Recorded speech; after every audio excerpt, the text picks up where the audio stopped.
मैं हूं आबिद हुसैन शेख, आपका खैर मकदम है 4TV न्यूज़ कर्नाटक एक्सप्रेस में।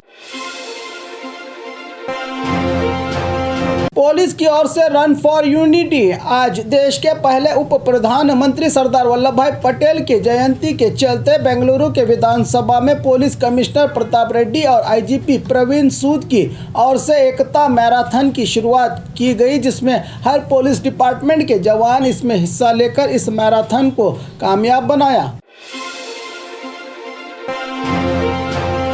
1 करोड़ से भी ज्यादा के नशीली चीजें जब्त। बेंगलुरु, अशोकनगर और कब्बन पार्क पुलिस ने ज्वाइंट ऑपरेशन करते हुए केरल मूल निवासी सहित युगांडा के 11 विदेशी नागरिकों की गिरफ्तारी करते हुए इनसे 1 करोड़ 9 लाख कीमत के गांजा के साथ साथ MDMA नशीली चीज़ें जब्त कर लिया है। पुलिस ने विदेशी नागरिक टूरिस्ट वीज़ा खत्म होने के बाद भी गैर कानूनी तौर पर बेंगलुरु में रहकर नशीली चीज़ों की स्मगलिंग किया करते थे, जो अब पुलिस के मेहमान बने हैं।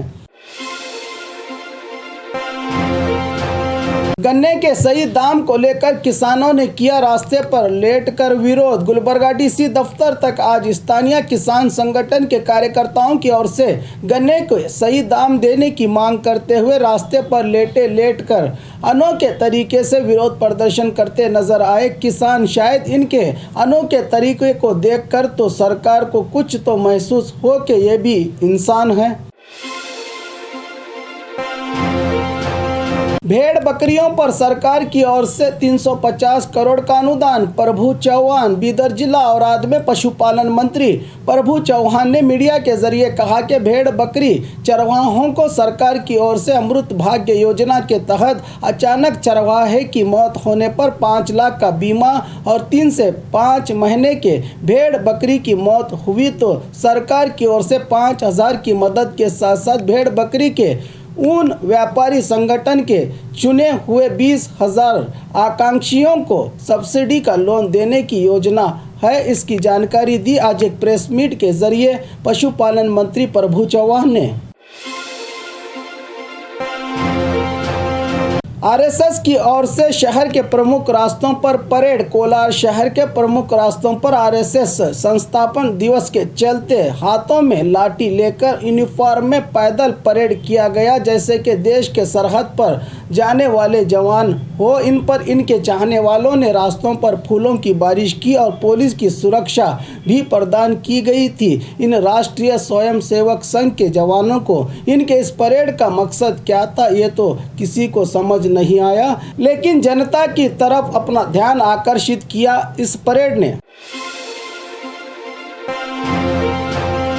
बीजेपी सरकार ने लगाया इंदिरा कैंटीन पर ताला। गरीब कूली कार्मिकों का पेट भरने के लिए सिद्धरामैया की अवधि में राज्य भर में इंदिरा कैंटीन की शुरुआत की गई थी, लेकिन बेंगलुरु में रहे 40 इंदिरा कैंटीन को सरकार ने अनुदान की कमी बताकर बंद कर दिया है। इन कैंटीन को कुछ बीजेपी के विधायकों के इशारे पर इंदिरा कैंटीन बंद होने की बात कही जा रही है। चुनाव के नजदीक ये क्या नया नाटक है बीजेपी सरकार का? गरीब के निवाले को छीनकर अमीरों की थाली में डालना कहां तक सही है, कह रहे हैं भूख से मुतासिर लोग। मंत्री ने बेचा पकोड़ा। पीएम मोदी के आदेश का हुआ पालन। कई बेरोजगार प्रधानमंत्री मोदी बनते ही रोजगार को लेकर प्रोटेस्ट कर रहे हैं, लेकिन पीएम मोदी ने एक बार बयान दिया था कि किसी को नौकरियां ना मिले तो पकोड़ा बेचकर गुजारा कर ले। इनकी इसी बात की इज्जत रखकर राज्य बीजेपी सरकार के रेणु मंत्री R अशोक ने आज बीजेपी दफ्तर के सामने रहे पकोड़ा के होटल से आज खुद चपरासी बनकर जनता में पकोड़ा बेचकर संदेश दिया है कि किसी को नौकरियां ना मिले तो चाय और पकोड़ा बेचकर अपना गुजारा करे। देश में पढ़े लिखे लोगों को रोजगार मिलना मुश्किल ही नहीं नामुमकिन है। इस तरह का संदेश रवाना किया गया है मंत्री जी की ओर से। अगले 5 दिन राज्य में होगी कपकपाती ठंडी। बेंगलुरु में राज्य मौसम विभाग ने प्रेस नोट के जरिए जानकारी दी है कि अगले 5 दिन तक बेंगलुरु सहित राज्य के सभी जिलों में ठंडी के मौसम की शुरुआत के चलते धुंधलापन और कपकपाती ठंड से जनता को सतर्क रहने की सूचना दी है, ताकि ठंडी के मौसम में होने वाले बीमारियों से बचा जा सके। दलित कूली कार्मिक पर मालिक ने किया हमला। चिकमंगलुरु में आज भी बंधुआ मजदूर की प्रथा जिंदा है। पिछले 15 साल पहले कॉफी खेत के मालिक कांता राजू जो ऊंची जात से ताल्लुक रखता है, इनके पास यल्लप्पा ने पैसे लेकर बंधुआ मजदूरी पर काम करते हैं। कभी कभार काम पर न आने से आज इनकी पिटाई करने के चलते घायल को हॉस्पिटल में दाखिल किया गया है। इन्हें तनख्वाह भी नहीं और छुट्टी भी नहीं। गंदी गालियां, जान की धमकी देने की बात घायल के परिवार की ओर से कही जा रही है। इस पर पुलिस ने घायल का बयान लेकर मामला दर्ज कर लिया है।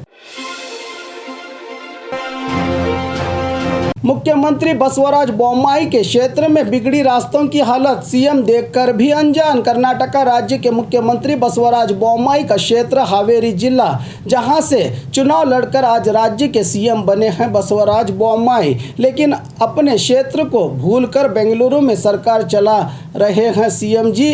इनके क्षेत्र के ग्रामीण भाग को जोड़ने वाले सभी रास्ते खूबसूरती के साथ साथ खराब और गड्ढों से भरे हुए हैं। यहाँ से वाहनों पर जाना कोई जंग लड़ने से कम नहीं।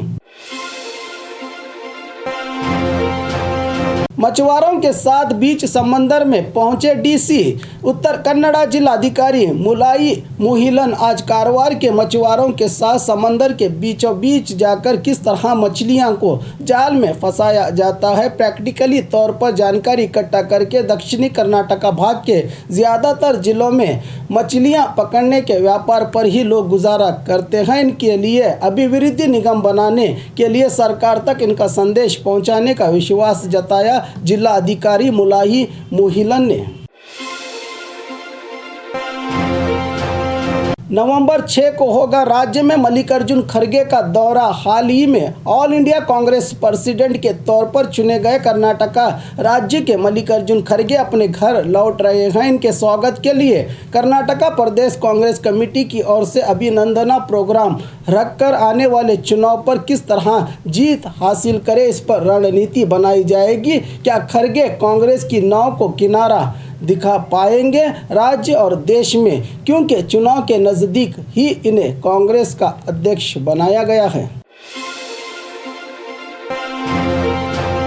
बीजापुर महानगर पालिका चुनाव के नतीजों का ऐलान। कई दिनों से बीजापुर शहर की जनता का सपना के गली मोहल्लों में रोड ड्रेनेज का कब होगा डेवलपमेंट, इसका इंतजार अब हुआ खत्म। आज चुनाव के नतीजों का हुआ ऐलान। 35 वार्ड में हुए चुनाव में 174 अलग अलग पार्टीज के उम्मीदवारों ने चुनाव लड़ा था, जिसमें 17 बीजेपी के उम्मीदवारों ने जीत हासिल की है, तो वहीं 10 कांग्रेस से, 1 जेडीएस से और बैरिस्टर असदुद्दीन अवैसी की पार्टी एआईएमआईएम ने पहली बार अपने 4 उम्मीदवारों में से 2 पर जीत का बिगुल बजाया है। एमआईएम ने साथ ही 5 आज़ाद उम्मीदवारों ने भी जीत हासिल की है। पूरे 35 वार्ड में अब मेयर उप मेयर का चुनाव होना बाकी है। और खबरों के लिए देखते रहिए 4 टीवी न्यूज़ कर्नाटक एक्सप्रेस।